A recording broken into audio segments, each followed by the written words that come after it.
बिस्मिल्लाहिर्रहमानिर्रहीम। आज हम ए लेवल अकाउंटिंग जिसका कोड है 9706/32 उसका मई जून 2021 का पेपर 3 करने जा रहे हैं। और पेपर 3 हम करेंगे, ए लेवल अकाउंटिंग का फाइनल पेपर है। और वो बच्चे जो फर्स्ट टाइम ये वीडियो देख रहे हैं उनकी इन्फॉर्मेशन के लिए कि अगर आप क्लाचेंस एकेडमी के यूट्यूब चैनल की प्लेलिस्ट पे जाएं तो आपको फोल्डर मिलेगा फेब मार्च 2021। ये जो पूरा पेपर है जिसमें 6 क्वेश्चंस हैं, 4 फाइनेंशियल अकाउंटिंग के और 2 कॉस्ट एंड मैनेजमेंट अकाउंटेंसी के, वो सब मैंने कराए हैं। उसको जाकर देख लें, प्रैक्टिस के लिए बहुत अच्छा है। और अकाउंटिंग में दो ही चीज़ें होती हैं, आपके कंसेप्ट होते हैं और आपकी प्रैक्टिस होती है। अगर आपके कंसेप्ट बहुत अच्छे भी हैं और आप प्रैक्टिस नहीं कर रहे हैं then there is a problem. लेकिन आपके कंसेप्ट बहुत अच्छे नहीं हैं and you keep practising, then definitely the time would come where you will realise कि यार आपके जो कंसेप्ट हैं वो आहिस्ता आहिस्ता बिल्ड होने शुरू हो गए। क्योंकि टाइम एंड अगेन और प्रैक्टिस के लिए सबसे बेस्ट जो चीज़ होती है वो पास्ट पेपर्स होते हैं। Because you know the accounting जो एग्जामिनर है आपका, उसका आपको पैटर्न पता चलता है कि वो किस तरीके से, कितने मुख्तलिफ तरीक़ों से एक ही क्वेश्चन को, एक ही कंसेप्ट को वो पूछ सकता है। तो पास्ट पेपर की प्रैक्टिस लाजमी करें और स्टार्ट से ही करें, ताकि जितना आप प्रैक्टिस करेंगे आपके कंसेप्ट्स बेहतर होते रहेंगे। और आप एग्ज़ाम्स के अंदर इंशाल्लाह जब आप जाएंगे तो you will feel more confident and to get A+ is very easy. So let's start from question number 1 से हम स्टार्ट करते हैं। एलन एंड ब्रायन और इन पार्टनरशिप के, एलन एंड ब्रायन जो है वो पार्टनरशिप के अंदर हैं और थे। Sharing profits and losses in the ratio of 3:2 की रेशो से वो अपने प्रॉफिट और लॉस को डिस्ट्रीब्यूट करते हैं। 3:2 का मकसद है 5th हो गया, इसका मकसद है एलन का शेयर जो है 3/5 है और ब्रायन का जो है 2/5 है। 3/5 और 2/5, 3 and plus 2 is equal to 5, तो 3/5 एंड 2/5 ये इनके शेयर्स आ गए। The statement of financial position of the partnership at 31 December 2020 was as follows. ये स्टेटमेंट ऑफ फाइनेंशियल पोजीशन है। एसेट्स दिए हुए हैं आपको, नॉन करंट एसेट्स हैं, प्रॉपर्टी, इक्विपमेंट, मोटर व्हीकल दिया हुआ है आपको। इन्वेंट्री के अंदर 3 चीज़ें हैं। इन्वेंट्री ऐसा करंट एसेट्स के अंदर, नॉन करंट एसेट्स वो जिनका बेनिफिट्स मोर देन 1 ईयर आपको मिलेगा, और करंट एसेट्स वो विद इन 1 ईयर जो आपको इकोनॉमिक बेनिफिट्स देंगे। तो ये करंट एसेट्स आपके ये आ गए। इन्वेंट्री है, क्रेडिट रिसीवेबल है, कैश एट बैंक है। उसके बाद कैपिटल अकाउंट के अंदर आ जाते हैं कि एलन का कैपिटल है 250,000 और ब्रायन का कैपिटल है 200,000 का। 250,000 एंड 200,000 मिला के 450,000 ये कैपिटल बन गया। करंट अकाउंट भी बैलेंसेस दिए हैं। करंट अकाउंट का मकसद आपको पार्टनरशिप के अंदर पता होगा कि पार्टनरशिप के अंदर जो है कैपिटल नेचर की जितनी चीज़ें होती हैं वो कैपिटल अकाउंट्स में ले जाते हैं if partners maintain current accounts. और करंट अकाउंट्स में जो रेवेन्यू नेचर की चीज़ें होती हैं, interest on capital, interest on drawing, और उसके बाद जो भी रेजिडुअल प्रॉफिट आपका बचता है उसको हम डिस्ट्रीब्यूट करंट अकाउंट में कर देते हैं। वो बहरहाल स्टेटमेंट ऑफ फाइनेंशियल पोजीशन के अंदर आते हैं, जैसे यहाँ पर आए हुए हैं। तो ये आपने इस तरीके से इसको देखा कि ये आपके पास शो हो रहा है।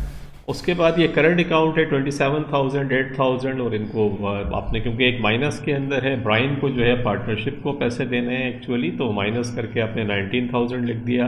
एक आपकी करंट लाइबिलिटी थी विद इन 1 ईयर जो आपको पे ऑफ करनी है 33,000 की, and total equity and liabilities आपकी $502,000 पे टाइबैक हो गई। स्टेटमेंट ऑफ फाइनेंशियल पोजीशन आगे कहता है Z limited acquired this partnership business on 1 जनवरी 2021 के जेड लिमिटेड जो है वो एक आपके पास पब्लिक लिमिटेड नहीं, एक लिमिटेड कंपनी है। उसने इस पार्टनरशिप को एक्वायर कर लिया और most of the assets and liabilities of the partnership business were taken over by Z Limited. कि most of the assets and liabilities जो हम ऊपर देख कर आ रहे हैं वो जेड लिमिटेड ने ले ली। The agreed terms of the acquisition were, जो एग्रीड टर्म्स हैं एक्विजिशन की, जो ये हम लास्ट टाइम जो मैंने फेब मार्च 2021 का जब मैं पेपर करा रहा था तो पहला सवाल वहाँ भी बिजनेस एक्विजिशन से रिलेटेड था, तो उसको भी देख लीजिएगा जाके। यहाँ जो जिस प्राइस पे एग्रीड हुई है, property and equipment were valued at 350,000 and 68,000 respectively. कि जो प्रॉपर्टी आपको नज़र आ रही है 300,000 की, इसके वो कहते हैं हम 350,000 रुपीज़ एग्रीड प्राइस आई है। और जो इक्विपमेंट है वो 68,000 की है, हमारे पास इक्विपमेंट 70 की थी, या 68,000 की एग्रीड प्राइस है। इस प्राइस पे इन्होंने एग्री किया है कि यार हम इस प्राइस पर लेंगे।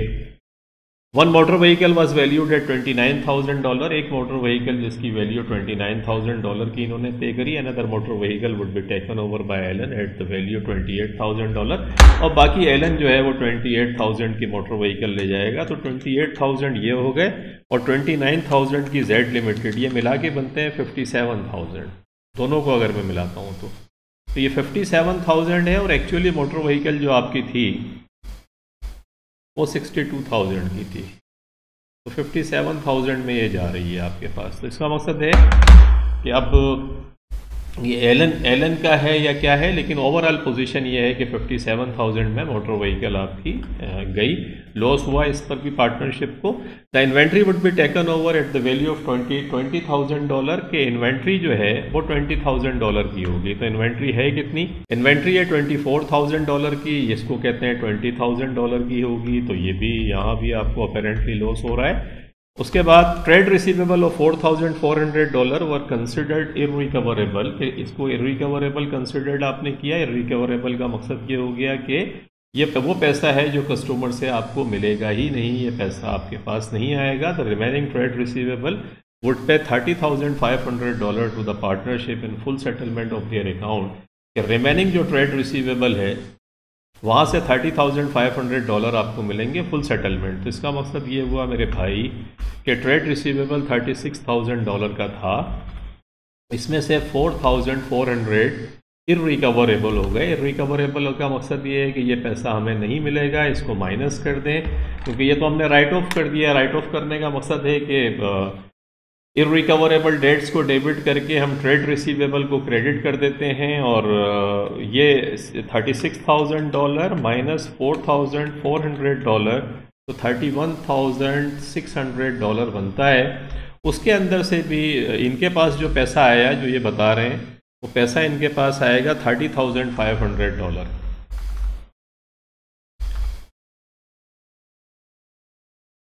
तो $30,500 का मकसद ये हो गया कि 1,100 जो है वो डिस्काउंट अलाउड है, जो इन्होंने अपने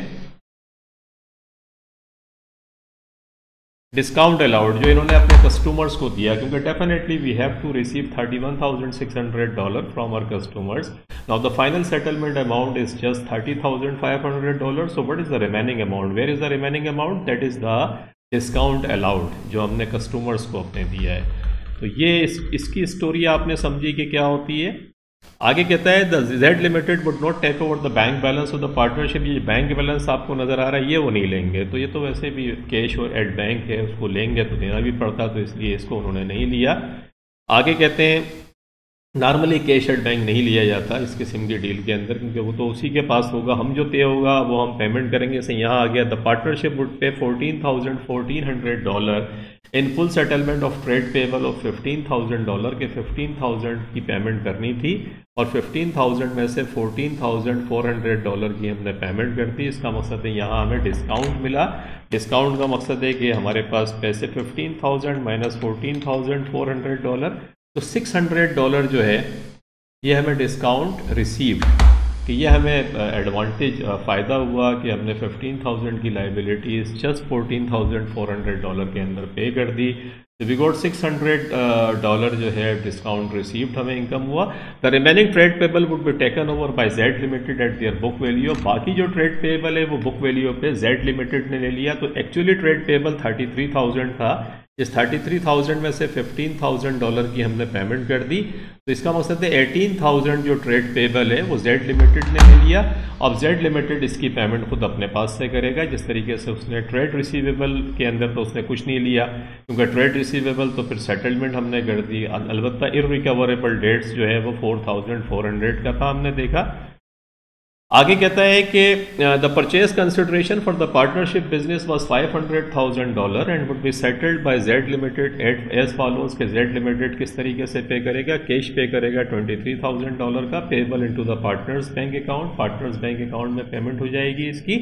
ordinary share of $1 each at premium of 0.25 ordinary shares would be distributed to the partners in proportion to their capital account balance at 31st दिसंबर 2020 के पार्टनर्स का जो कैपिटल बैलेंस था 31 दिसंबर 2020 को, उसका जो प्रोपोर्शन बनेगा उसके हिसाब से ये शेयर्स जो हैं वो डिस्ट्रीब्यूट होंगे। तो इनका प्रोपोर्शन बन कितना रहा है देखते हैं 31 दिसंबर को, क्योंकि ये जो स्टेटमेंट ऑफ फाइनेंशियल पोजीशन है वो एक्चुअली 31 दिसंबर 2020 का है, और 31 दिसंबर को कैपिटल की बात कर रहा है, करंट अकाउंट की बात नहीं कर रहा है, याद रखिएगा। तो ये 250,000 एंड 200,000 इनका बैलेंस था। तो अगर मैं इसको यहाँ से 4 zeros एंड 4 zeros में यहाँ से काट दूँ तो 5420 बनेगा और 5525 बनेगा। इसका मकसद है 54 की इनकी रेशो बनती है, 54 को प्लस करें तो 9 बनता है। इसका मकसद है कि एलन जो है उसकी जो रेशो होगी वो 5/9 होगी और ब्राइन की 4/9 होगी। तो ये ध्यान में रखिएगा आप, उसने सवाल में मैं बताया है, क्योंकि जो शेयर्स बटेंगे वो इस तरीके से बटेंगे। तो सिर्फ आपने रेशो कैलकुलेट कर दिया, 5:4 की रेशो आपके पास आ गई, बिकॉज 5/5 और 5/4 तो 5 and 4 की रेशो जब आपकी बनी तो ये 9 बनते हैं, 5/9 और 4/9। तो ये आपके पास आ गया। उसके बाद शेयर्स आप कितने डिस्ट्रीब्यूट करेंगे वो भी आसान है। देखें 500,000 की कंसिडरेशन है, इसमें $23,000 तो वो कैश आपको दे रहा है। तो ये माइनस कर दें, 500,000 में से 23,000 आपने माइनस कर दी है, तो 477,000 आपके पास आता है।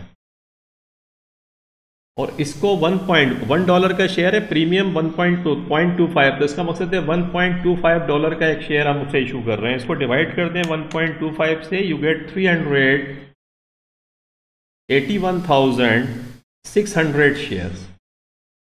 ये नंबर ऑफ शेयर्स आपने निकाल लिए कि एक्चुअली इतने शेयर्स आपने इशू करे। जेड लिमिटेड ने जो ये पार्टनरशिप खरीदी उसमें 23,000 की कैश पेमेंट कर दी और बाकी शेयर्स 381,600 शेयर्स उन्होंने दिए।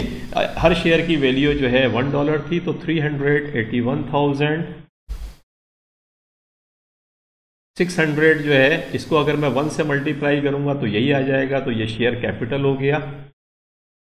और ये जो 381,600 है, इसे प्रीमियम 0.5 से मल्टीप्लाई आप करते हैं। 381,600 मल्टीप्लाइड बाई 0.25, वी गेट 95,400। ये शेयर प्रीमियम बनता है। इनको मैं प्लस कर लूँ अगर, तो ये $477,000 बनते हैं। और ये वही अमाउंट है एग्जैक्टली जो हमें पे करनी है पार्टनरशिप को, क्योंकि 500,000 की कंसिडरेशन थी, $23,000 हमने कैश पे कर दिया और बाकी 381,600 के जो है वो शेयर्स आ गए आपके पास। और बाकी फिर प्रीमियम उसके ऊपर बनता है जो आपने देखा, क्योंकि $1 का शेयर था, 0.25 प्रीमियम था, इसलिए मैंने 1.25 से 477,000 को डिवाइड करके नंबर ऑफ शेयर्स निकाल लिए, ताकि मुझे पता चले कि नंबर ऑफ शेयर्स हमने कितने इशू करें।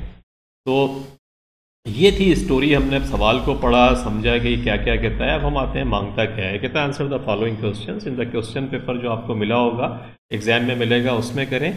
ए पार्ट कहता है प्रिपेयर द रियलाइजेशन अकाउंट। जो रियलाइजेशन अकाउंट क्या होता है, जब भी पार्टनरशिप क्लोज हो रही होती है तो पार्टनर्स रियलाइजेशन अकाउंट को इस्तेमाल करते हैं। रियलाइजेशन अकाउंट इस्तेमाल करने का बड़ा आसान तरीका होता है कि रियलाइजेशन अकाउंट की 2-3 एंट्रीज होती हैं, वो आप सब समझ, पार्टनरशिप के मैंने अच्छे खासे पेपर्स कराएँ, तो वो फिर जाके एस लेवल के अंदर आप लोग पढ़ कर आए होंगे। तो रियलाइजेशन अकाउंट के जितने एसेट्स होते हैं वो सब रियलाइजेशन। अगर आपको कंसेप्ट्स क्लियर नहीं है तो जाके मेरे लेक्चर्स हैं पार्टनरशिप पे, वो ज़रूर देख लीजिएगा, तो आपके कंसेप्ट्स बहुत हद तक क्लियर हो जाएंगे। If you have any problem then go back और जाके जो बेसिक है उसको थोड़ा सा टच कर लें। यहाँ मैं आपको समझाता हूँ कि रियलाइजेशन अकाउंट क्या करते हैं कि क्योंकि पार्टनरशिप ये लिक्विडेट होने जा रही है, बंद होने जा रही है, तो जितने भी एसेट्स हैं अब उनका कोई यूज़ नहीं है, तो डेफिनेटली एसेट हम क्लोज कर देंगे। जब एसेट क्लोज करेंगे तो एसेट, क्योंकि डेबिट बैलेंस होता है एसेट्स का, तो इसका मकसद है एसेट को जब क्लोज करेंगे तो इस रियलाइजेशन अकाउंट को इस्तेमाल करते हैं। तो रियलाइजेशन को डेबिट करेंगे और सारे जितने एसेट्स हैं उन सबको क्रेडिट कर देंगे। सेकंड एंट्री पास ये करेंगे कि जितनी भी लाइबिलिटीज़ हैं वो सब डेबिट होती हैं, तो लाइबिलिटीज़ को हम डेबिट कर देंगे। अगर लाइबिलिटीज़ हमारे पास से जा रही हैं, क्लोज करें, लाइबिलिटीज़ डेबिट कर देंगे और रियलाइजेशन को क्या करेंगे, क्रेडिट कर देंगे। सेकंड एंट्री, तो एसेट्स और लाइबिलिटीज क्लोज हो गई। एसेट्स आपने समझ लिया कि जब रियलाइजेशन का टी अकाउंट बनाएंगे तो रियलाइजेशन की डेबिट साइड के ऊपर रियलाइजेशन को क्योंकि आप डेबिट करेंगे, एसेट्स को क्रेडिट करेंगे, तो फिर एसेट्स जब भी क्लोज होगा तो रियलाइजेशन अकाउंट के डेबिट साइड के ऊपर अपीयर हो रहा होगा। लाइबिलिटीज क्लोज होंगी तो रियलाइजेशन के क्रेडिट साइड पर अपीयर हो रही होंगी। इसी तरीके से जो पैसा आपके पास आया, जो कुछ एसेट्स के अगेंस्ट जो परचेज कंसिडरेशन आपके पास आई है, जो पैसा आया उसको परचेज कंसिडरेशन का नाम देते हैं। जब भी कैश आपके पास आया इन एसेट्स को बेचने से, तो कैश डेबिट और रियलाइजेशन अकाउंट को क्रेडिट कर देंगे। कैश हो गया, परचेज कंसिडरेशन हो गई, जो कुछ आपको मिल रहा है वो डेबिट कर दें और रियलाइजेशन अकाउंट को आप क्रेडिट कर दें। तो तीसरी एंट्री ये पास हो जाएगी। चौथी ये कि रियलाइजेशन के अपने एक्सपेंसेस होते हैं। अगर आपको कोई हिट पड़ी है, जैसे मिसाल के तौर पे इररिकवरेबल डेट्स था कि वो पैसा आपका डूब गया, कि वो पैसा कस्टमर्स अब देंगे ही नहीं, कोई डिस्काउंट अगर आपको मिला है, वो इनकम है, तो डिस्काउंट इनकम हो गई आपकी, तो इनकम का मकसद हुआ रियलाइजेशन को डेबिट कर देंगे और डिस्काउंट, बल्कि डिस्काउंट को डेबिट करेंगे क्योंकि वो क्लोज हो जाएगा। डिस्काउंट रिसीव्ड को डेबिट करेंगे और रियलाइजेशन को, क्योंकि डिस्काउंट रिसीव्ड अकाउंट जो है वो एक्चुअली इनकम को शो करता है और वो भी क्लोज हो जाएगी क्योंकि बचेगा कुछ नहीं, पार्टनरशिप भी ख़त्म हो रही है, तो वो क्रेडिट होती है, इसलिए उसको डेबिट करके क्लोज कर देंगे और वो रियलाइजेशन को क्रेडिट करेंगे। इसी तरीके से हमने अगर किसी को डिस्काउंट दिया है तो फिर इसका मकसद है हमने डेबिट किया होगा। अब जब उसको हम क्लोज करेंगे तो क्या करेंगे, रियलाइजेशन को डेबिट कर देंगे और डिस्काउंट अलाउड को क्रेडिट कर देंगे।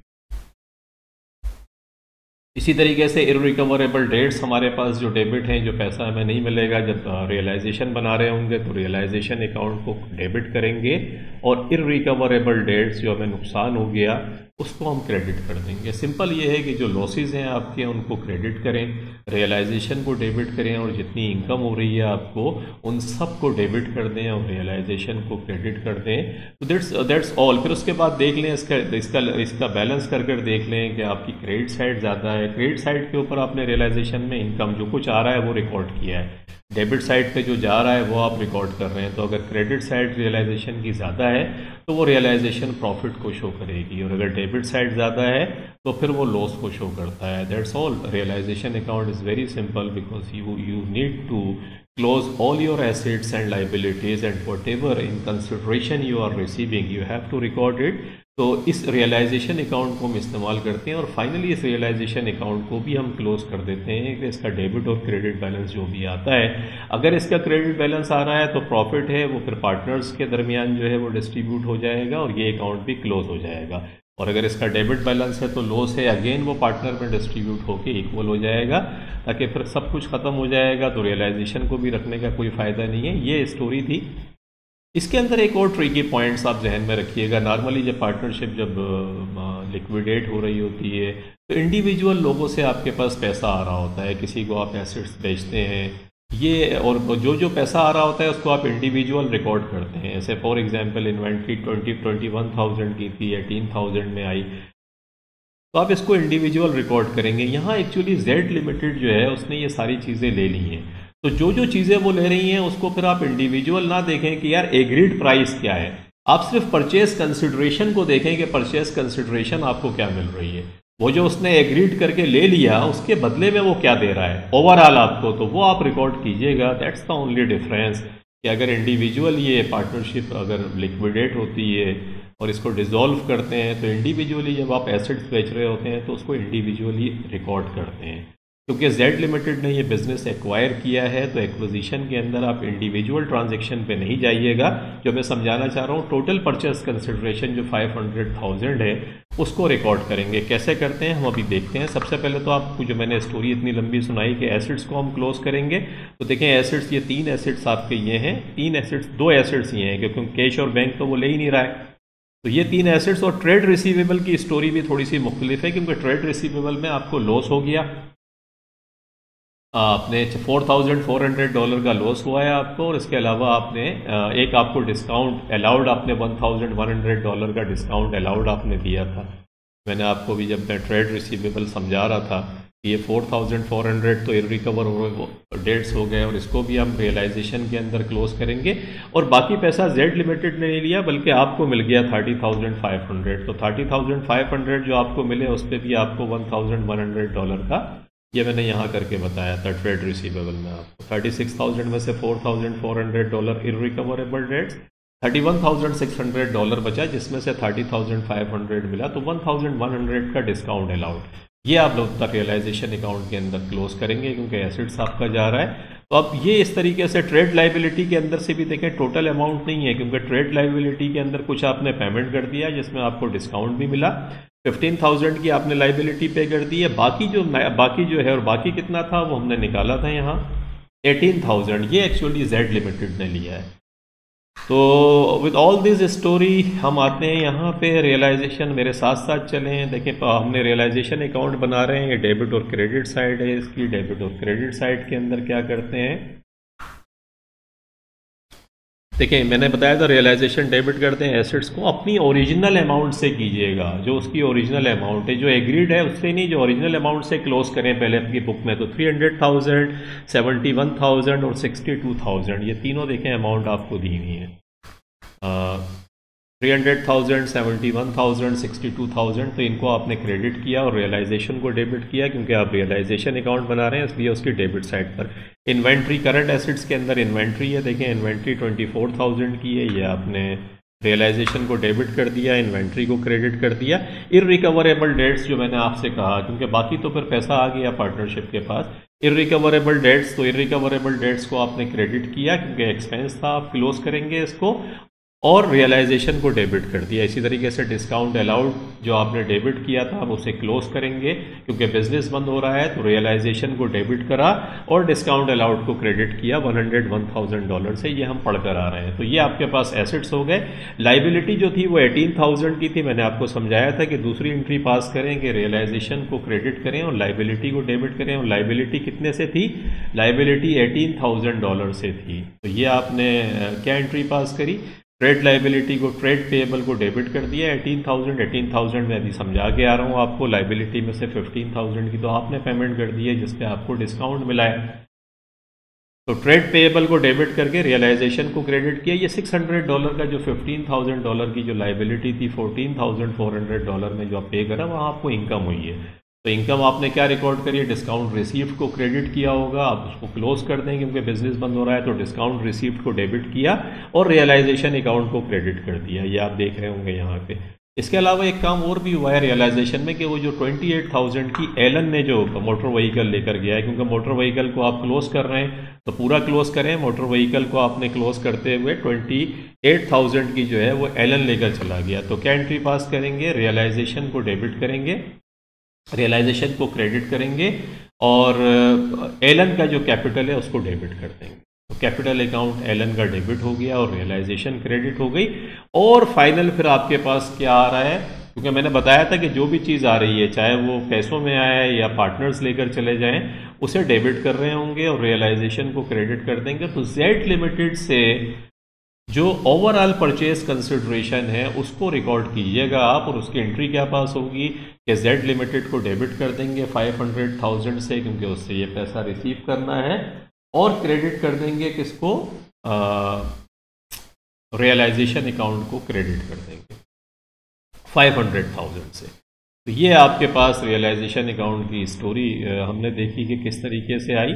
अब उसके बाद देख लें कि रियलाइजेशन अकाउंट में सारी चीज़ें आपने रिकॉर्ड करनी है। और मैं जो अभी आपको इतनी तकरीर करके आ रहा हूँ कि जो एग्रीड वैल्यू हुई है, इसको इंडिविजुअल में नहीं घुस जाइएगा आप, क्योंकि परचेज कंसिडरेशन टोटल रिकॉर्ड करें, क्योंकि ये तो एग्रीड प्राइसेस उसने सवाल में आपको दी हुई है। इससे कंफ्यूज होने की ज़रूरत नहीं है कि आप रियलाइजेशन को 20,000 से क्रेडिट कर रहे हैं, ऐसे नहीं करें। परचेज कंसिडरेशन ओवरऑल जो आपके पास इन सब के बदले आई है उसको रिकॉर्ड करेंगे, रियलाइजेशन को क्रेडिट करेंगे और जेड लिमिटेड को डेबिट कर देंगे। बाकी ये आपकी स्टोरी हो गई। आपने क्रेडिट साइड को टोटल किया तो क्रेडिट साइड एक्चुअली आपकी ज़्यादा है, 546,000 माइनस 546,600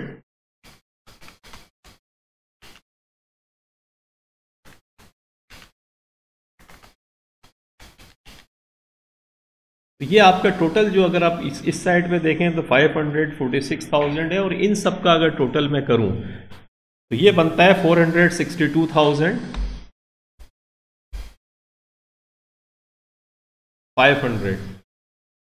और ये टोटल जो था वो ज़्यादा था, 546,600। इसमें से जब मैं माइनस कर दूं इसको 546,600, तो 84,100 आता है। 84,100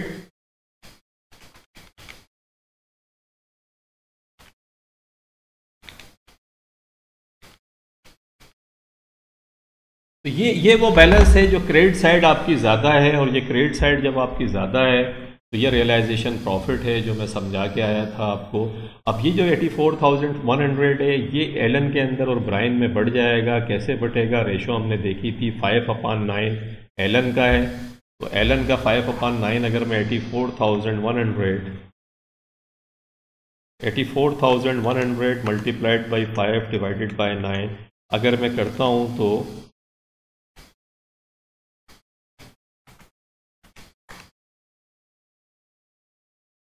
एलन एंड ब्राइन, इनकी रेशो हमने निकाली थी ऊपर। देखिए एलन की जो है 5/9 थी, आप देख रहे होंगे इसकी 4/9 है, और ये जो रेशो निकली है वो कैसे आएगी? 546,600 ये आप अपने पास भी कैलकुलेशन कर लें कि 4,100 multiplied by 5 divided by 9 I get there is something wrong. हमारे पास 50,460 प्लस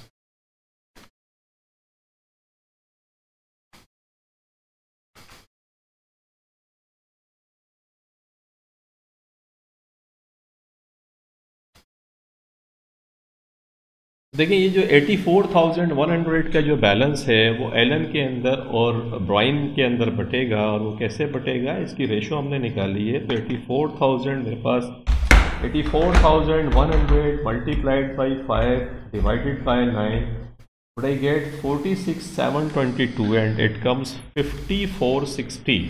तो व्हाट इज़ द डिफरेंस? कहाँ हम कर रहे हैं गड़बड़? यहाँ आते हैं 549 होता है, ये हमने बिल्कुल सही करा। और इसको जब हम करने आते हैं तो यहाँ ये टाईबैक नहीं हो रहा है। I don't know what is the difference. 84,000 मेरे कैलकुलेटर में मसला है या 84,546,600 minus 462,500 84,100 multiplied by 5 divided by 9, then this amount is something wrong.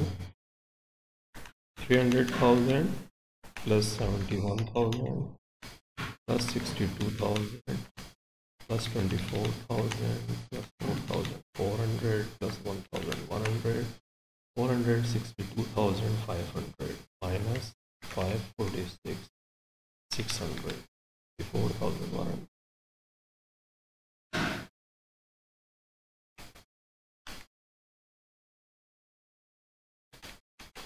ये मुझे लगता है कि हम यहाँ आ जाते हैं, इसको देखते हैं। मुझे लगता है मेरे कैलकुलेटर के अंदर कोई गड़बड़ है। लेट्स सी यहाँ हम देख लेते हैं आके, क्योंकि रेशो तो यही बनती है इसकी। यहाँ जब हम आते हैं तो हम देखते हैं कितना 84,100 था हमारे पास। 84,100 हमने निकाला मल्टीप्लाइड बाई 5 डिवाइडेड बाय 9 जो हम बात कर रहे हैं। What we get 46,720।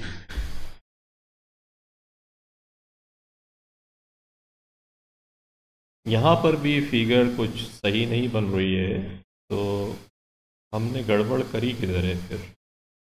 रेशो तो इसकी यही बनती है, और रेशो बनने के बाद हम क्या करेंगे?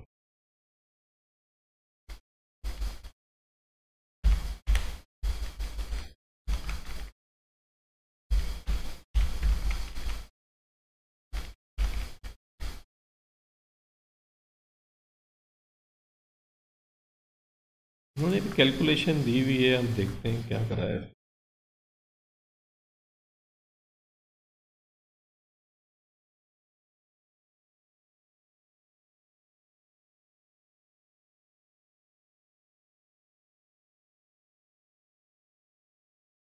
देखें, दैट्स द प्रॉब्लम। यहाँ एक प्रॉब्लम हम ये कर रहे हैं कि यहाँ मिस्टेक हमसे हुई, आई एम सॉरी। देखें, लेकिन अकाउंटिंग के अंदर कर रहे होते हैं तो प्रैक्टिकली आपके सामने मैं भी इसके अंदर कंफ्यूज हो गया थोड़ा सा। और उसकी रीज़न ये है कि मैं फिगर ही ये जो फिगर है ये असल में हमने सवाल में उसने हमसे ये कहा है, या हम कंफ्यूज हुए थोड़ा सा। सवाल के अंदर वो हमसे कहता है कि जो ordinary shares of $1 each at a premium $0.25, ordinary shares would be distributed to the partners in proportion to their capital account balance। कि वो जो ordinary shares जो बटेंगे वो एक्चुअली इस रेशो से 5 और 9 की रेशो से बटेंगे। तो 5 और 9 के 5 और 4 की रेशो जो थी, क्योंकि जो कैपिटल वो कहता है कि एंड में इनके कैपिटल हैं, वो जो हमने निकाला भी थी मैंने रेशो, वो एक्चुअली ऑर्डिनरी शेयर्स जो मिले हैं वो हैं। बाकी तो इनकी रेशो देखें 3:2 है, ये दैट वाज द पॉइंट जो मिस्टेक, बाकी सब सही था, ये 3:2 और 3:2 का मकसद है 5। तो अब देखें ये हो जाएगा 84,000 को आप हम रेशो ही गलत ले रहे थे actually, that was the whole problem. Now life is better I think कि हमने ये रेशो, एक्चुअली ये जो रेशो है ये रेशो तो शेयर्स जब हम डिस्ट्रीब्यूट कर रहे होंगे वहाँ इस्तेमाल करेंगे। अब देखें 84,100 जो बैलेंस आया है इसको आप 3/5 करें, तो 3/5 करेंगे तो 84,100 ज़रब 3 डिवाइडेड बाय 5, तो ये 50,460 आ गया। चलें भाई, ये देख रहे हैं फिगर आ गई यहाँ पे। इसी तरीके से 84,100 मल्टीप्लाइड बाई ये 3 हो गया था 2/5। जो ब्राइन का शेयर है वो 2/5 थे। सवाल के शुरू में मैंने आपको समझाया था कि जो भी प्रॉफिट और लॉस होगा वो इस रेशो से बांटेंगे ये। तो 84,100 multiplied by 2 divided by 5 we get 33,640। ये देखें ये आपके पास आ गया। ये एक्चुअली हम मिस्टेक कर रहे थे और अकाउंटिंग इसी चीज़ का नाम है कि आप जो मर्ज़ी कर लें, everybody can make mistake, the problem is not mistake but just to correct it, कि वो सही हो जाए तो फिर ज़िंदगी आसान है। तो देखें ये इस तरीके से शेयर आया, तो अब आपकी समझ में मेरा ख्याल है फुल आ जाएगा। मैं भी नहीं भूलूंगा और आप भी नहीं भूलेंगे, क्योंकि यहाँ हमने बहुत टाइम लगा कि वो जो रियलाइजेशन का प्रॉफिट है जो ओरिजिनल रेशो दी हुई होगी पार्टनरशिप की, उसके हिसाब से डिस्ट्रीब्यूट करेंगे। और हम कंफ्यूज हो गए थे यहाँ पर कि वो जो शेयर्स जो बटने हैं कैपिटल की रेशो से, उस रेशो को हम ले रहे थे, इसलिए फिगर हमारी टाई बैक नहीं हो रही थी। तो ये है जनाब आपका रियलाइजेशन अकाउंट बन गया आपका। रियलाइजेशन अकाउंट बनने के बाद में अब अगला देखें वो आपसे क्या कहता है। अगला कहता है कि state 2 differences between a realisation account and a revaluation account, कि रियलाइजेशन अकाउंट और रिवैल्यूएशन अकाउंट का डिफरेंस बताएं। तो रियलाइजेशन तो अभी आप देख कर आ रहे हैं कि नेट जो एसेट्स हैं, एसेट्स इस अकाउंट के अंदर क्लोज करते हैं। और रियलाइजेशन अकाउंट को जब बनाते हैं जब पार्टनरशिप जो है वो डिसॉल्व हो रही होती है, बिजनेस बंद हो रहा होता है, उस वक्त इसको हम बनाते हैं। इसके अंदर फिर इसको एसेट्स सारे क्लोज करते हैं, लाइबिलिटीज़ क्लोज करते हैं, जो उसके अगेंस्ट में परचेज कंसिडरेशन आ रही होती है उसको रिकॉर्ड करते हैं। वेयर एज रीवैल्यूएशन अकाउंट तो एक अलग चीज़ है, उसको ये करते हैं जो नॉन करंट एसेट्स की वैल्यू जो आप टाइम एंड अगेन देख रहे होते हैं कि इंक्रीज़ हुआ है उस वैल्यू के अंदर या डिक्रीज़ हुआ है, तो उसको हम रिकॉर्ड करते हैं। और रीवैल्यूएशन हमारा रिजर्व अकाउंट होता है। तो रिवैल्यूएशन तो इस पर्पस के लिए इस्तेमाल होता है और नॉर्मली उसके अंदर इंक्रीज़ और डिक्रीज़ रिकॉर्ड होती है। और उसके बाद जो है फिर हम उसको रिज़र्व के तौर पे जो है वो शो कर रहे होते हैं ले जाके। और ये जितनी दफ़ा आपका दिल चाहे आप इस अकाउंट को इस्तेमाल कर सकते हैं, जब दिल चाहे आप रिवैल्यूएशन करा लें। वेयर इज बिजनेस एक ही दफ़ा बंद होगा, जब वो बंद हो गया तो स्टोरी ख़त्म हो गई आपकी। तो रियलाइजेशन क्या है, ओनरशिप ऑफ एसेट्स। जैसे ही बिजनेस आप बंद करेंगे तो ओनरशिप एसेट्स की चेंज हो जाएगी। जैसे देखें जेड लिमिटेड के एसेट्स हो गए सारे के सारे, तो ओनरशिप ऑफ एसेट्स चेंज हो जाती है।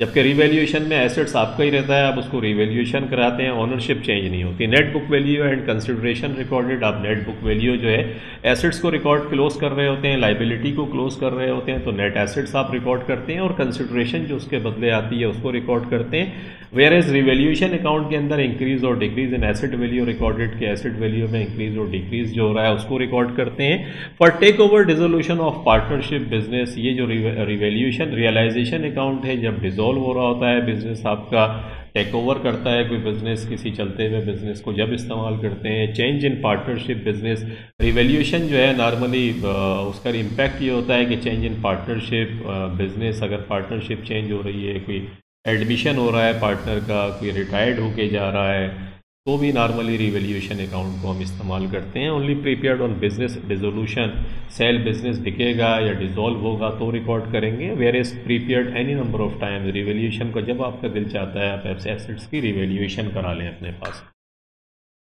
तो that was the point B आपका हो गया। उसके बाद आते हैं prepare a statement showing the final settlement to और from each of the partners, के फाइनल सेटलमेंट आप बताएं टू और from each of the partners, जो हर पार्टनर्स को होगी, यानी पेमेंट उसको देनी है या वो बिजनेस को देगा। तो यहाँ हम आ जाते हैं, बड़ा सिंपल है। आप कैपिटल अकाउंट्स आपको दिए हुए हैं सवाल में, वो 250,000 तो हमें याद रहेगा, बार बार हम उसको देख रहे थे। 250,000 200,000 और ये करंट अकाउंट एक एलन का प्लस के अंदर है और ब्रायन का माइनस में है। तो हम यहाँ देख लेते हैं 250,000 200,000 सवाल में किए हुए थे, 27,000 8,000 माइनस, ये भी क्वेश्चन के अंदर आपको दिया था। प्रॉफिट जो हुआ है आपका वो देखें ऊपर से हम लेकर आ रहे हैं, ऊपर इन दोनों को प्रॉफिट होगा तो इनके कैपिटल क्रेडिट होंगे। प्रॉफिट एलन को $50,460 का हुआ है और ब्रायन को $33,640 का, ये आपने लिख के जमा कर दिया इनके कैपिटल में। एलन ने मोटर व्हीकल $28,000 की ली थी तो एलन का कैपिटल डेबिट हो गया, इसलिए इसको आपने माइनस कर दिया।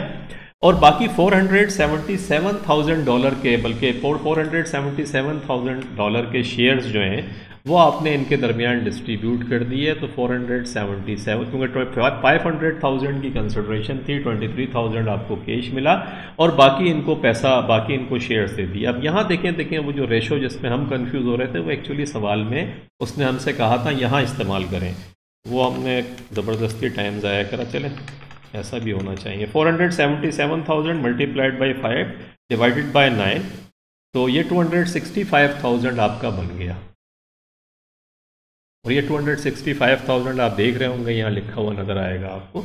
इसी तरीके से 477,000 मल्टीप्लाइड बाई, जो ब्रायन था उसका रेशो कितनी बनेगी, 4/9 बनेगी। आप 4/9 से निकाल लें, you get 212,000। ये ब्रायन का ऑर्डिनरी शेयर्स आपने जो डिस्ट्रीब्यूट करे वो डिस्ट्रीब्यूट हो गए। उसके बाद प्लस माइनस कर देख लें कि एक्चुअली अब इनको देना है या इनसे लेना है। तो 250, 27, 54, 60 और इन दोनों में से इन दोनों को माइनस किया तो वी गेट प्लस का 34,460 बनता है। इसका मकसद है $34,460 आपको इसे पे करने हैं। और ब्रायन जो है उसके पास क्या हो गया, 200,000 में से 8,000 को माइनस किया, 33,640 को प्लस किया और $212,000 को हमने माइनस किया तो वी गेट प्लस का $13,640। यानी इन दोनों को मिला के हमें कितनी पेमेंट करनी है, 34,460 एलन को पे करना है एंड 13,640 ब्रायन को पे करना है, ब्रायन को। तो $48,100 की पेमेंट आपको इन दोनों को मिला के करनी है, $48,100 टोटल पेमेंट। और अलग अलग उसने पूछा, अलग अलग था तो आपने अलग अलग दोनों को बना के बता दिया कि किस तरीके से होगा। तो ये आपके पास यहाँ देखें, ये इस तरीके से उसने कर दिया क्योंकि 500,000 की कंसिडरेशन थी, $23,000 माइनस कर देंगे क्योंकि वो तो कैश उसने आपको दिया। बाकी जो शेयर्स बचे हैं वो इन दोनों में बटे हैं और फिर उसके बाद प्लस माइनस इनको ये पेमेंट करनी है आपको। अब आते हैं हम और देखते हैं ये हमसे क्या पूछता है। कहता है calculate the goodwill arising from acquisition of the partnership business by Z limited. Z limited जो है उसको गुडविल कितनी पड़ी इस बिज़नेस की, तो जेड लिमिटेड के पास आया क्या क्या है। अब यहाँ पर वो जो एग्रीड प्राइसेस हैं, जो मैं आपको स्टोरी सुनाई थी मैंने, कि वो जो एग्रीड प्राइसेस हैं वो जेड लिमिटेड के अकाउंटेंट होने की हैसियत से आप यहाँ पर इस्तेमाल करें उनको, क्योंकि आपके पास उस प्राइस के ऊपर वो चीज़ आई है। देखिए प्रॉपर्टी आपने कितने की ली है, 350,000 की एग्रीड हुई थी, वो आपको लिखनी है क्योंकि आप जेड लिमिटेड के अकाउंटेंट हैं, अब याद रखिएगा। तो देख रहे हैं आप 350,000 एंड 68,000 के जो है वो यहाँ पर लिखें लाके। इसके बाद मोटर व्हीकल $29,000 की आपको एग्रीड प्राइस हुई थी, ये 29,000 ये देख रहे होंगे। उसके बाद इन्वेंट्री 20,000, ये कहाँ से ली मैंने, ये इन्वेंट्री देखें एग्रीड प्राइस, इन्वेंट्री की 20,000 ये आपके पास आ गया। उसके बाद ट्रेड पेबल 18,000, ये हम देख कर आए थे कि ट्रेड पेबल 18,000 का एग्रीड प्राइस पे लिया है जेड लिमिटेड ने। तो एसेट्स में से लाइबिलिटी को माइनस कर दें। एक्चुअली इस बिज़नेस की जो नेट एसेट्स जो बुक वैल्यू बनती है इस बिज़नेस की वो $449,000 बनती है। $449,000 के अगेंस्ट में हम उसे 500,000 की पेमेंट कर रहे हैं। जो एक्सेस अमाउंट पे कर रहे हैं वो गुडविल कहलाता है, जो 51,000 आपने गुडविल इनको पे करी। और उसकी रीज़न बहुत अपेरेंट है कि बिज़नेस अच्छा होगा। इसके जो ऑनर्स हैं, जिन लोगों ने इस बिज़नेस को बिल्ड किया होगा, they have good reputation in the market. Business में जो भी कुछ बेच रहे हैं उसकी क्वालिटी है, कस्टमर्स हैं। तो इन तमाम के अगेंस्ट में $51,000 के गुडविल जेड लिमिटेड ने इनको पे करी, and which will give benefit to Z limited as well in future, कि उसको भी फ़ायदा होगा इस सबका, इसीलिए गुडविल दी जाती है। तो ये हमारा सवाल गुडविल भी समझ में आ गया आपको कि ओवर एंड अबव जो बुक वैल्यू से, जो बुक वैल्यू ऐसे किसी बिजनेस की बनती है उससे ओवर एंड अबव जो आप पेमेंट कर रहे हैं वो गुडविल कहलाती है। तो गुडविल हमने कैलकुलेट कर ली। उसके बाद फिर देखें हमसे आप और क्या कहता है भाई। ये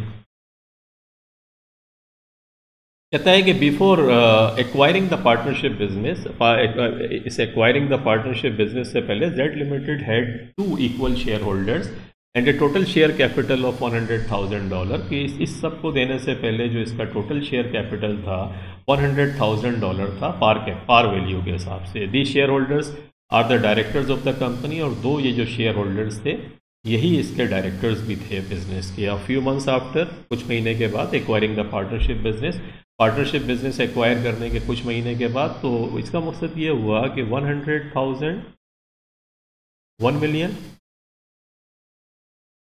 और पार्टनरशिप जब एक्वायर करी तो 381,000 कितने शेयर्स थे जो हमने निकाले थे, जो इसने इशू करे थे जब हम कर रहे थे, तो 381,600 शेयर्स। याद है ना जो हमने शेयर्स निकाले थे, नंबर ऑफ शेयर्स, तो 381,600। तो 381,600 जो है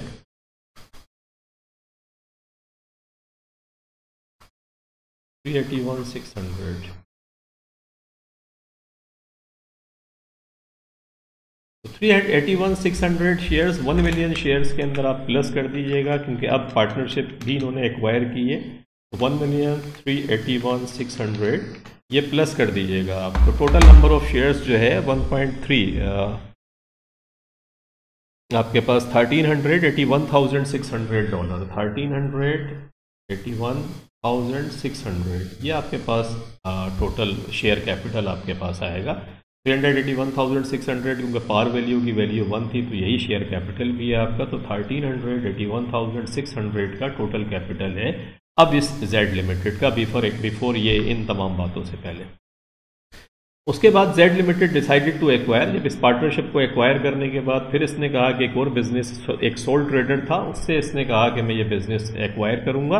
the agreed consideration would be $800,000 के $800,000 की परचेज कंसिडरेशन की। The sole trader requested, soul trader ने इससे कहा कि the consideration should be settled bye $640,000 ordinary shares of Z limited, के भाई आप $640,000 के शेयर्स मुझे दे दें, अपना पार्टनर बना लें, मैं आपका। और उसके बाद में डायरेक्टरशिप जेड लिमिटेड के 800,000 के अगेंस्ट में उसने कहा कि $640,000 जो है उसके मुझे शेयर्स दे दें, ताकि मैं बिज़नेस में फिर आपका भी शेयर होल्डर बन जाऊं, और मुझे डायरेक्टरशिप आप दे दें तो ये बिज़नेस में आपको बेच दें।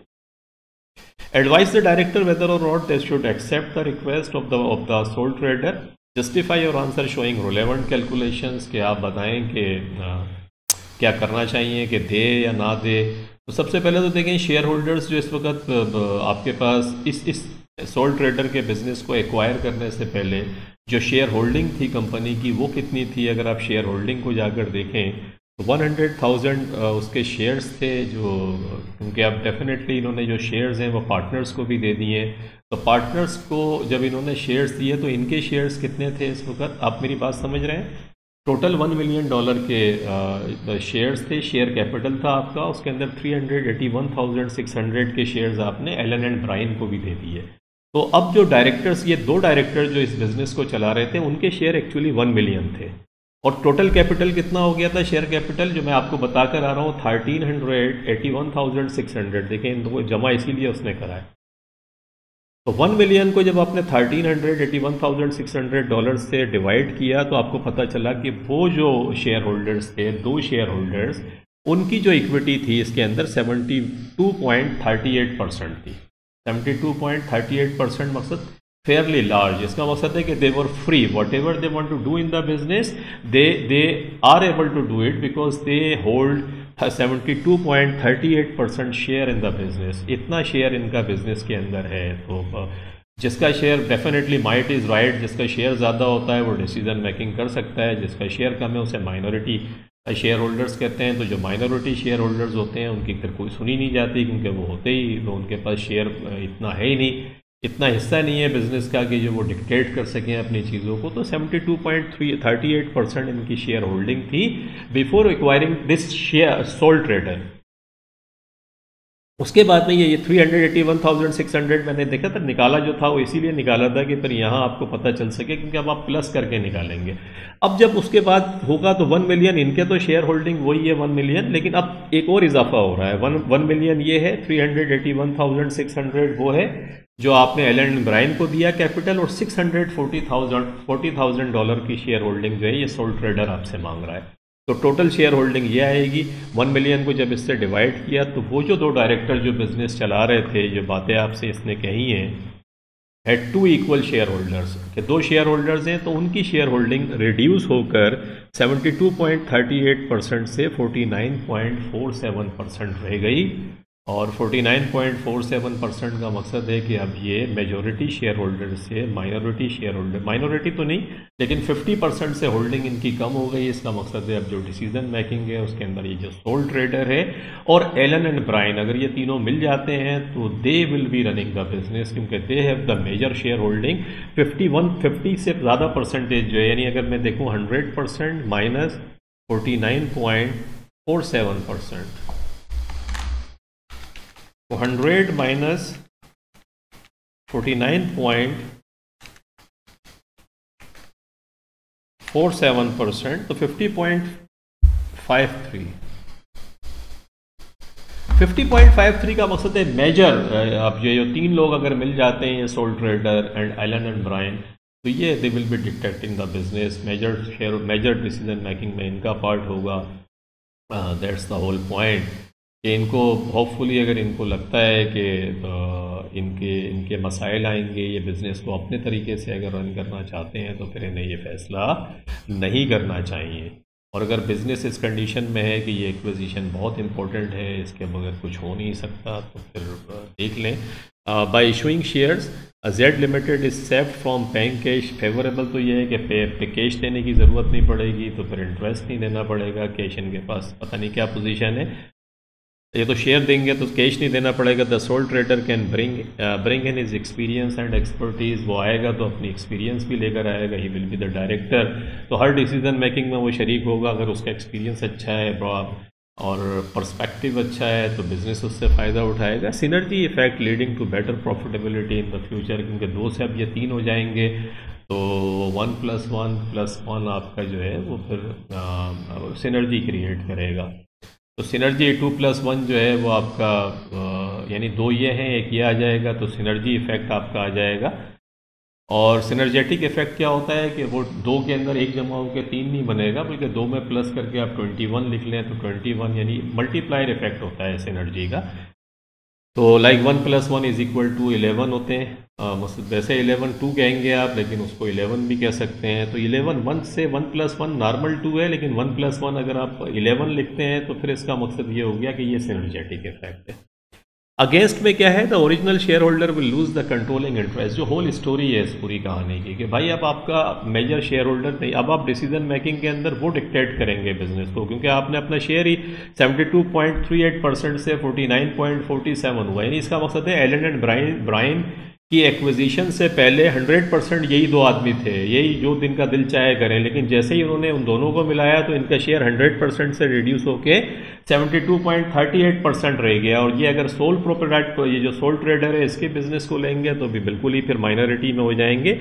The original share holder have to share the decision making power with the new director. नए डायरेक्टर से फिर इनको शेयर करनी पड़ेंगी चीज़ें, and there may be conflict with the new director, कि न्यू डायरेक्टर से कन्फ्लिक्ट हो सकते हैं, and that is dangerous for the business.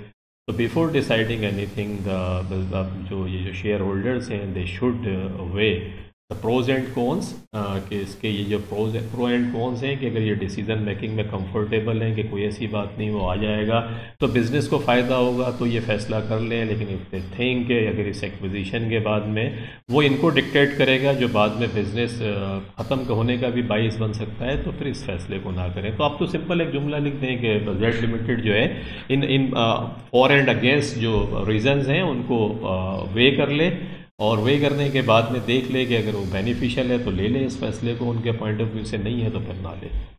तो लेकिन इस बात का इम्पोर्टेंट रखें कि उनकी शेयर होल्डिंग फिर कम हो जाएगी तो वो फिर अपनी मर्ज़ी के फैसले नहीं कर पाएंगे। That is the important point in this question. तो ये आपके पास स्टोरी बनी, क्वेश्चन नंबर 1, 2, 3 आपने कर लिया और इस तरीके से आपके पास चीज़ें कंप्लीट हुई। एक चीज़ बस मैं आपको देख लूँ ताकि वो इस सवाल में मांगी नहीं है, लेकिन अगर है तो मैं आपको थोड़ा समझा देता हूँ ताकि समझ में आ जाए। देखिए स्टोरी ये है कि आपका पार्टनरशिप डिसॉल्व हो रही है और अभी हमने देखा कि पार्टनरशिप को जो पेमेंट करनी चाहिए वो कितनी करनी चाहिए। हम सी पार्ट पे आते हैं तो सी पार्ट में आपने देखा था कि एलन को पेमेंट होनी चाहिए $34,460 की और ब्राइन को होनी चाहिए $13,640 की। इनको मैंने प्लस किया तो $48,100 की पेमेंट होनी चाहिए। अब ये पेमेंट कहाँ से होगी? बिज़नेस तो बंद हो रहा है, इसने मांगा नहीं है उससे, लेकिन हो सकता है नेक्स्ट क्वेश्चन में आपसे मांगे या मांगेगा भी। तो आपको मैं रिकनसाइल करके बताता हूँ इस सवाल में कि इतना कैश आपके पास पड़ा हुआ है, आप इनकी पेमेंट कर देंगे। कैसे पड़ा हुआ है देखें। 9,000 तो क्वेश्चन के अंदर उसने आपको दिया था। क्या दिया था उसने सवाल के अंदर? जो स्टेटमेंट ऑफ फाइनेंशियल पोजीशन बताई थी उसमें 9,000 ये दिया हुआ था। तो इस 9,000 को तो आप रख लें एक जगह।